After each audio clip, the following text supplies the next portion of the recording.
Hey everybody, it's Jenna here, Two Works For You digital producer, and this is Flashback Friday. We've been digging through decades of dusty old videotapes, uncovering footage that hasn't been seen in years. This week, we travel back to 1986 in the small town of Slick, where an unlikely business was keeping history alive. Neil Groom and Paul Montgomery sculpt wood into vehicles nobody has needed for 100 years.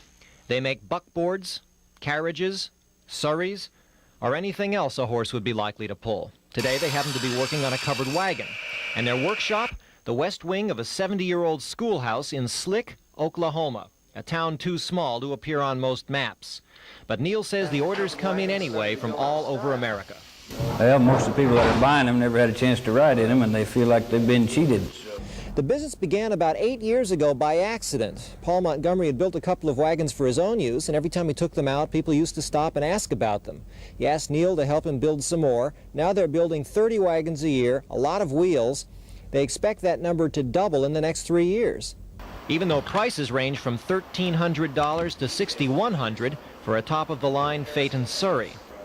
The designs come from drawings at the Smithsonian Institute. The materials are almost entirely original. Poplar, oak, hickory for the wheels, but Neil and Paul use an occasional modern cloth or synthetic for a canopy or carpet. After all, any artist should have some license, and these builders do think of their wagons as art.